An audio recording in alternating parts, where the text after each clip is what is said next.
Hello, welcome to Astrology with Jo. Thank you for being here. I really hope that you hear something that resonates in my astrology readings, and I always appreciate your presence. So, thank you very much again. My hope is to reach as many people as possible with the awesomeness of astrology. So, I'm glad that I've reached you, and I trust that you'll connect with something supportive in today's reading. Now, today, we're talking about the Aries full moon 2025, which is occurring at 2:47 p.m. Australian Eastern Daylight Savings Time. Don't forget to adjust yourself depending on where in the country you are on Tuesday, the 7th of October. This is our first lunation after the eclipses, and it is also our first lunation following on from the lunar reversal, which was set in motion by the latest Virgo new moon solar eclipse back on the 22nd of September. This means that we will be having full moons occurring before new moons within a sun season instead of the new moon before the full moon. So what this does, it gives a feeling of propulsion, of starting in the middle, of all of a sudden being in the thick of it without having intended to be. This is act first, integrate second, rather than plan first and act second. Now, we've had a major eclipse season. We've had a few years already of this outer planetary shifting, which, heads up, isn't ending anytime soon. So this lunar reversal, especially considering that it's happening at an Aries lunation, very appropriate, is really making you feel with the moon more than ever that the phases are shifting, the tides are turning and churning, and there are things that must be done, things you're being called to, and also things which must also be released in order to do so. So these full moons are a release point. So having full moons occurring first in the order of things is really giving us that urge, that impetus to let go, express, shine, whatever this is for you, so that you can then truly set the seed and tend the growth and trajectory for what you want to be, do, have, move towards.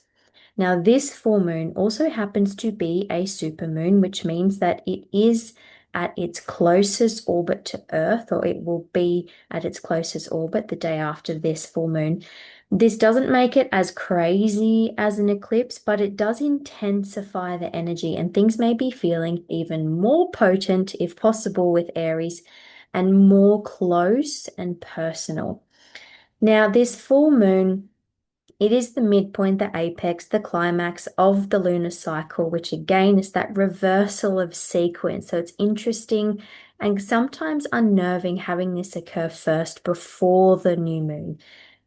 And what happens is that the entire Earth side facing of the moon is reflecting the beams of the opposing sun, which is forming that full globe of light. So the sun is actually integral in the whole full moon process. So this energy at play involves this sun with the yang, the ego consciousness, shining its light onto your moon, which is your yin, your emotional unconscious world. So sun is spirit beaming its light onto the moon, your soul consciousness. It's an illumination of this soul consciousness, this inner world, a revelation, a culmination, a fruition, and yes, a release point.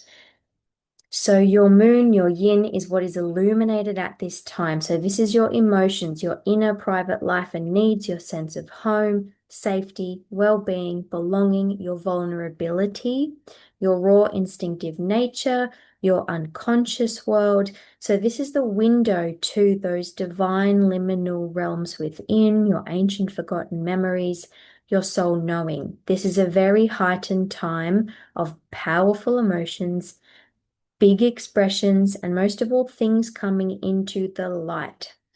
So what we are pioneering at this Aries full moon, it's likely to be in certain ways permeating the following 18-month period that we have of this reversal of the lunar cycle, which is ongoing throughout the time that we are having these final shifts of gear with the outer planets finally clearing their old signs, entering their new signs. So this is all about timeline changes, energy upgrades, life evolutions.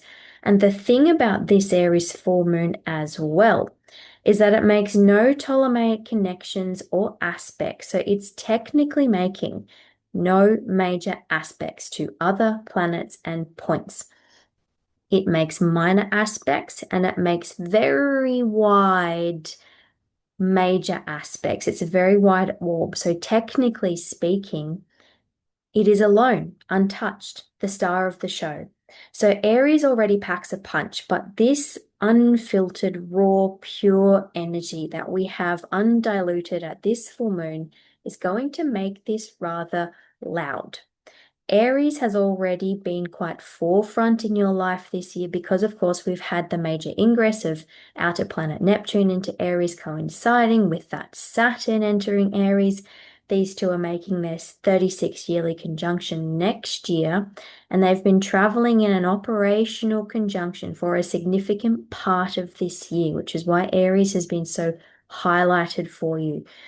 Not so much now because Saturn has retrograded back into Pisces for the meantime, but this has been a massive deal for astrologers, for everyone, because this 165-year Neptune cycle coinciding with the 29-ish year cycle of Saturn has not ever occurred at 0 degrees of Aries for what we believe is thousands and thousands and thousands of years.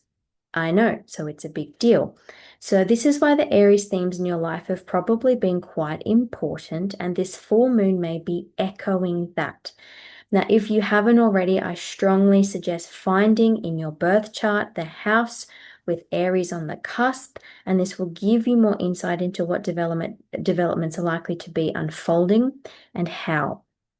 So I almost get with this full moon, given how busy an aspect of the recent lunations have all been, that right now we're getting to the point. Aries is just like, tell me how it is, give it to me straight. We've done some of the complex, sticky bits, the choice points, the sliding of the scales with all of the eclipse energy and the outer planetary aspects. Now, at this first lunar reversal lunation, Aries is, I'm just getting that the moon is just saying, cut the crap, delete the fluff, and get to the core with this. Now, Aries rules the sense of self and the sense of identity. It rules your sense of independence and autonomy, your capability and capacity to do your own things on your own. Aries also rules action, movement, pioneering, new beginnings, and the will and drive to go for what you want. Now, this moon is saying you belong to you. This is an isolated moon, remember. Your decisions are yours, nobody else's. And now is the time to really hone in on what those decisions and then actions need to be. No more prevarication. Things are now accelerated with these outer planetary movements. The cogs are set in motion. And if you think that we're advancing fast, if you think that time is going fast for you now, this is nothing. This is only the warm up. So this is the time. We have time now to choose who you are, what that even means, know who you are with Aries, and stepping forward with that from that. And Aries can be very courageous, very bold, even brazen, impulsive, impetuous. The flip side is that Aries can be remarkably self-absorbed. And if you know anyone with strong Aries in their chart or with strong Mars to Sun, Moon, or Ascendant conjunctions, or if you have these placements, then you know that objectivity, it's not the strong point. And here is where we can receive the challenge, the lesson, and the difficulty. Because remember, I said the sun opposes the moon to form the full moon, and the sun is therefore part of the full moon. So our sun is now in fair, balanced, objective Libra. And if we move to the chart here so that you can see, the moon in Aries is in a full lineup. Some people call it a stellium, depending on how wide your orbs are. A full lineup of points and planets in Aries spread out throughout the whole sign, throughout every decan of Aries. The sun on the other side of this is completely isolated. It is the only point there in Libra. She's sitting there all alone. So while this Aries full moon, yes, is not making any major aspects, it's unfiltered and undiluted, that can be its strength here in Aries because that's how Aries likes to work. Libra does not like to work alone. Libra likes cooperation and collaboration. And the sun over here in Libra, who is ever striving for equanimity, it's doing this balancing act all alone, facing down this cavalry in Aries. So there's a sense of really being confronted by something here, really having to face something down, whether within or with your partnerships, collaborators, relationships around you, and facing down how you compare yourself, relate, or mirror and project with others. Now, this is the self-other axis with Aries and Libra. So there may be the urge here to put yourself first despite all else. There's a sense of needing to do something, be something just for yourself, for the joy of being you, because it's what you're passionate about or what you're driven to do. There's a massive me aspect to this full moon, which can be very, very healthy, especially if your energetic tendencies tend to lean towards the Libra side of this polarity. If that is you, then this self-centric impetus can be the thing that is confronting and uncomfortable, because the dysfunctional expression of Libra is codependency and requiring input from other or others to feel able to decide, act, what have you. So being nothing more than a mirror for others is what the unconscious Libra can be, which is great for others on the surface. But when the fire of Aries comes through and that sense of independent self shines through, the Libra side of you can trip or falter or not know what to do or where to step. And the who am I question is likely to be coming up around this time, or facets of that question. Projections that you've been wearing for others are likely to be crumbling, and whatever or whomever you've had as an interpersonal mirror for you may all of a sudden stop reflecting back. Now, this is true for all relationships, not just romantic partnerships. And this is because this Aries energy is just so fierce at this full moon. This is your passionate fire of will, drive, and love. Yes, I said love. I know Aries is ruled by Mars, god of war, not love. But the vital thing to remember when we're speaking about anything Venus or Mars related, including their signs of Taurus and Libra, Aries and Scorpio, is that the compulsion with desire, which is Venus, Taurus and Libra, and war with Mars and Aries and Scorpio, this compulsion towards desire and war is primal and comes from passion. And Venus and Mars are not dissimilar in that regard. And their primal expressions come from the same place. If you're interested in that little conundrum, I'd encourage you to research the ancients' first depictions and worship of the goddess of love. Now we travel back from Venus and then Aphrodite to Astarte and Ishtar and Inanna. Now Inanna was the goddess of love and war. So that is Inanna, Inanna, if you'd like to look her up and explore this little puzzle. Remember, when we're on this Aries Libra axis of self versus other, we're under the influence of both sides of the polarity of passion and desire, of conflict and pain. This is the psyche's journey to wholeness, and the trick with this is not only learning from the world around you and others as your mirror and by mirroring to them, but also by being connected to your own inner core and your potent self. And the thing that always comes up with Libra astrology is that polarities are not actually that different. And when you take off the paraphernalia, the egos, the masks, polarities, they can only be opposing if they are occupying the same axis. And this full moon, it is swamping that Libra side of the polarity. And there's so much Aries energy here. But I wanted to mention the Libra side because if we didn't have that side, we wouldn't have the full moon. And therefore, that Libra sun is very, very significant. And if these Aries things are feeling too hot, too intense, like a wildfire, like you can't stop going on fast forward, remember that there is always a balance. And the ruler of this Libra sun is also traditionally in detriment, as is the sun itself. Venus is in Virgo. But if we call upon this in the right way, this can help to ground and settle and start delivering things in reasonable chunks that we can deal with. This also gives the ability to really make something work well. That fire of Aries channeled through that practicality, dedication of Virgo can really be incredibly productive. And this is the thing, we have to ground and balance first before we can do that. Everyone has different ways to do this, so please make time now to ensure that you do whatever it is that you do to ground and balance, because under the beams of this full moon, it's likely that we might get a little swept away and forget to ground, forget the simple things, and tip off kilter. When you're sitting in the fires of your passion, you can very well get hot, but if you feel capable of handling yourself, starting from the ground up, that doesn't mean you'll get burnt. So this is a time to practice with Virgo your self-confidence. Practice being brave.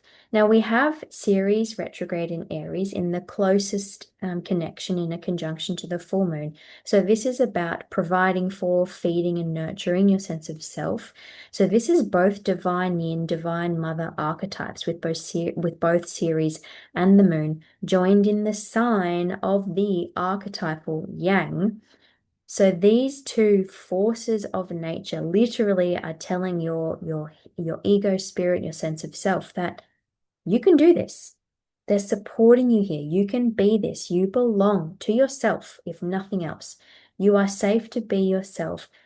You are even safe to be alone. Maybe this full moon is going to be about learning to love your own company a little bit more, and that you are safe to be yourself, even if you do feel a bit scared to let others see what that is. Now, there's a real support here for this Aries journey of embodying your sense of self in a holistic way, including these yin archetypes of your inner world, needs, vulnerabilities, etc. And this is a real confidence boost, even a real, I'm just getting, it's a real kick up the backside, because Aries isn't gentle. To incorporate these vital things, your inner psyche, your needs, your vulnerabilities, into your conscious sense of self, your spirit sense, in a more embodied, nurturing way. Now, speaking of nurturing, there is a very wide square to Jupiter in Cancer there at 23 degrees. And this Jupiter in Cancer is ruled by this moon in Aries, because the moon rules Cancer. This is a whole 9 degrees away by orb, so technically not within aspect, but it is within a decan's breadth. So it's not highly active at the full moon, but it's definitely rumbling in the background, because you can't help but notice Jupiter, as he's the big guy.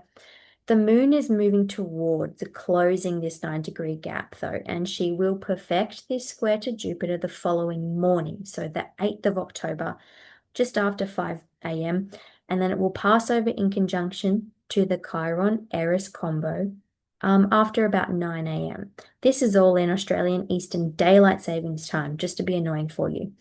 So this moon in Aries is waking up this Jupiter to Chiron-Eris square, which is very sensitive, raw, and pokey, which you may be feeling very sensitive, raw, and pokey because of this aspect. Now, I go into more depth and detail into this Chiron-Eris conjunction squaring Jupiter over on my Patreon and Substack. What this wide square to Jupiter is doing at this full moon and the hours afterwards is making things even more emotionally and potentially volatile. There's certainly some antsy, aggravating energy stirred up.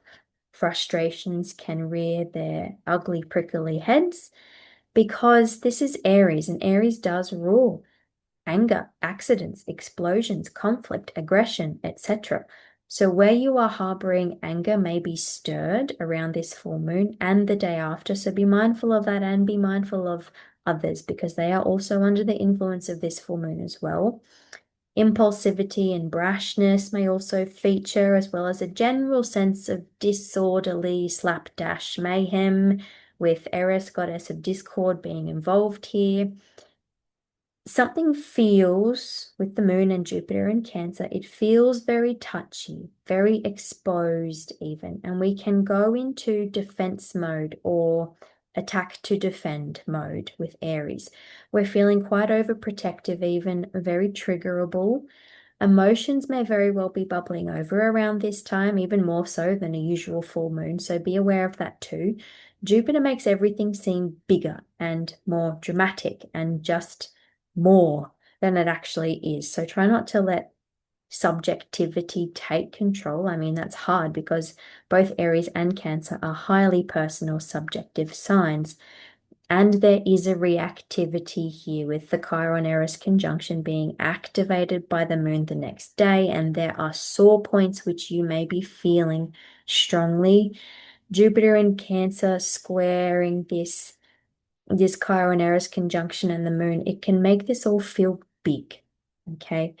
Jupiter is a teacher though, as is Chiron, as a matter of fact. So there are instructions within this prickly time that will feed your wisdom and experience if you have the consciousness and awareness to take those teachings as they come, which can lead to a greater sense of personal control, confidence, capability, as well as that sense of emotional growth and a sense of a wider belonging with that Jupiter in Cancer. So the effects of this full moon may not be felt just on the 7th of October at 10 to 3 in the afternoon, Australian Eastern Daylight Time, but will roll on from that point into the next morning. And then we'll have the second perfection of the Chiron-Eris conjunction in Aries the day after. So the 9th of October. You may even be feeling the after effects of the full moon on the 9th of October as well. And again, I've been covering that Chiron-Eris conjunction in Aries over on my Patreon and Substack if you're interested. Now, it's interesting that all of these points in Aries are ruled by Mars, who is in one of his home signs of Scorpio. So not only do we have a swathe of Aries planets, but we also have their ruler, dignified, very powerful, sitting on his own throne. So all of this confidence, passion, impetus, literal self-centering is geared towards your power in the sign of Scorpio here, your transformation out of certain cycles and into new ones. This is very much about diving deeper with Scorpio into who you truly are with Mars and Aries. And there may very well be endings here because this is Scorpio. This is where things end, die, and are rebirthed. So secrets and lies and toxic patterns within self or with others are likely to be revealed under the unforgiving light of the Aries full moon.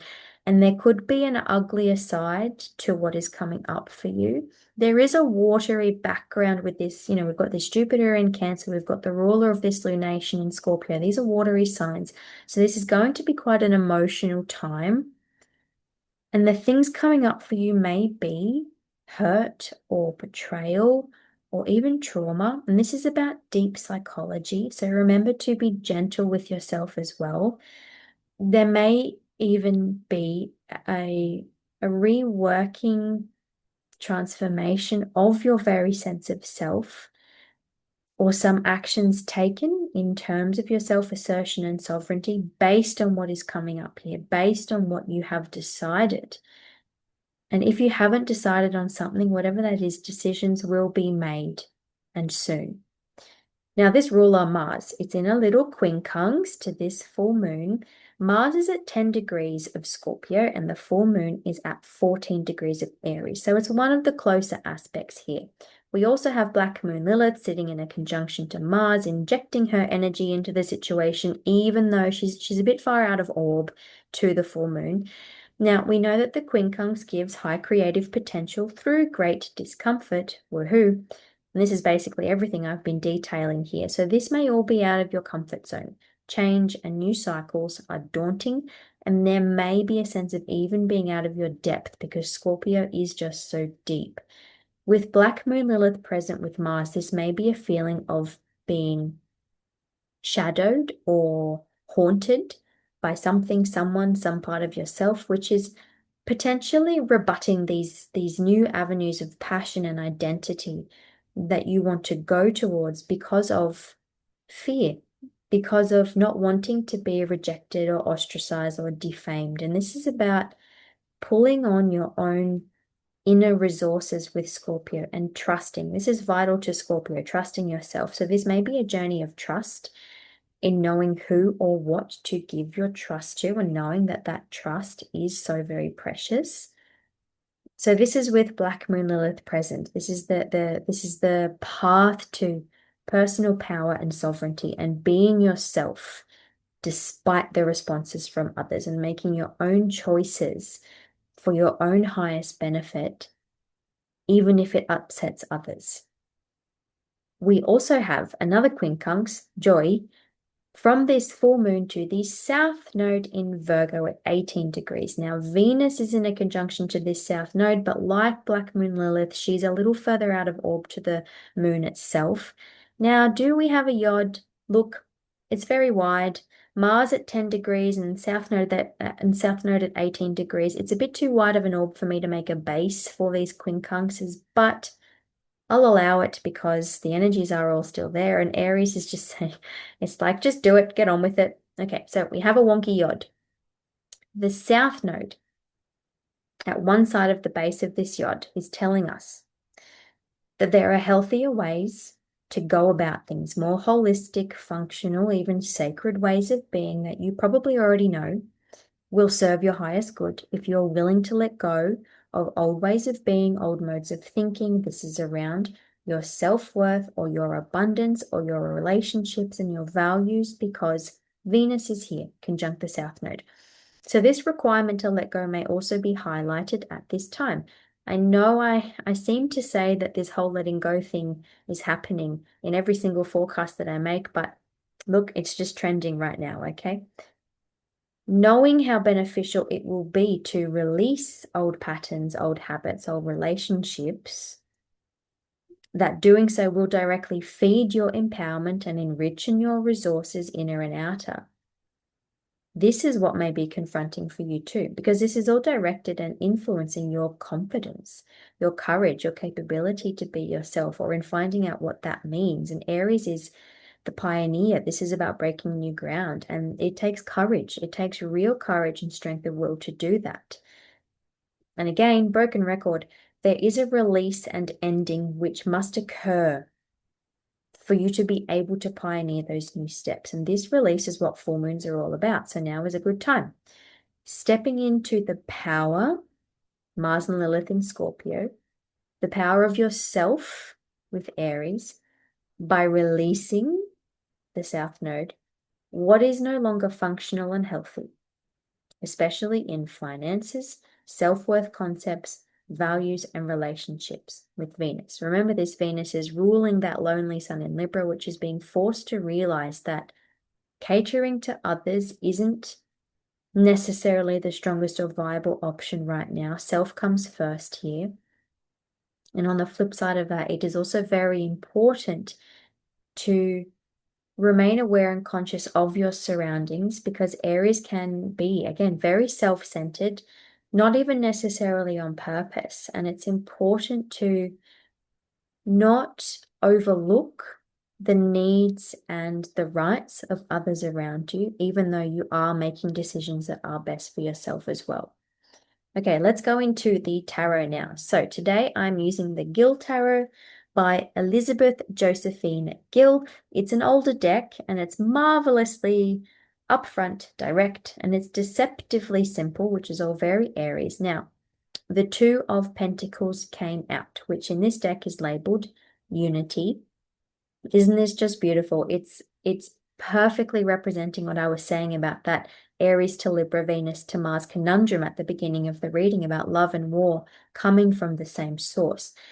There is the balance between the two roses here on the card, the neutrality and harmony of the white rose and the passion and the blood of the red rose.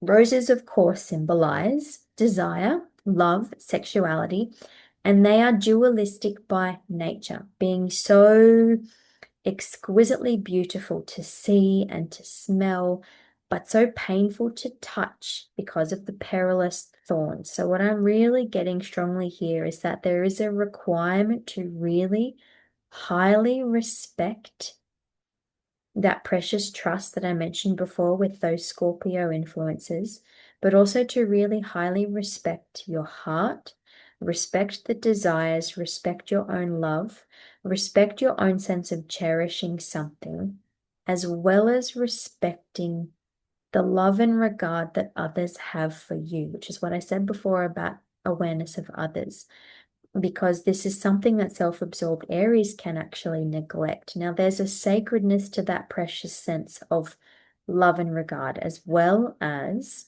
a perilousness, because, of course, to love someone or something truly, there has to be an opening, an intimacy, which requires trust, Mars and Scorpio, and trust can be broken, which is the warning of the thorns. So the twos always represent duality, a splitting. Usually there's some kind of a choice or decision implicated by the twos, a bifurcation of ways, paths, or people, something that was one way and now it's to be, and now it needs to be another way, which ties into what I was saying about this strong Aries impetus to make a choice and make a decision. And the Pentacles are all about the worldly sphere of life, your materiality, possessions, work, skills, finance, organization, physical health, all of these things. The Two of Pentacles usually indicates that there is either a balancing act going on with all of these material things in your life, and this is the Sun in Libra, that balancing point, or it can indicate that the plates are spinning, but you can't maintain the momentum for much longer because there's just too many plates. How much do you have on your agenda? So whether you're walking the tightrope and balancing, or whether you have heaps on your plate and you know that you can't do it forever, it's not sustainable. The Two of Pentacles just asks if you need to be supported, if you need input, or if you need to be left alone. It asks what your real priorities are, and maybe the time is coming to prioritize. I mean, remember that ruler of the Sun in Libra is that Venus in Virgo, and Virgo loves practical prioritization. And this Aries full moon, of course, is about being decisive and going for what you want. So we're being asked to weigh up the options and make sure that we're making a decision or taking action based on your own personal preferences here. Now, this card says unity. So whilst there's a decision, whilst we're on the self versus other axis, ultimately this has to come from your inner fire, your sense of self, your sense of being whole, despite and even because of the myriad of gray areas and dualities of your life. And the message of this card in particular, this unity card with this white rose and this red rose, is that your passions and your harmony are not mutually exclusive. Your passions and your harmony are not mutually exclusive. Now, I'm just getting that because the Pentacles are the earth suit, and this is about physical manifestation here. Just remember this full moon is coming off the prior new moon, which was that kapow new moon solar eclipse in Virgo, an earth sign, which you did not miss the video. I didn't make one. There was a lot of solar eclipse stuff going on. I do apologize. So this full moon is launching you even further into what you were physically setting up for yourself based on what those eclipses meant for you. And this actually, it's the first Aries lunation that we're having that isn't an eclipse.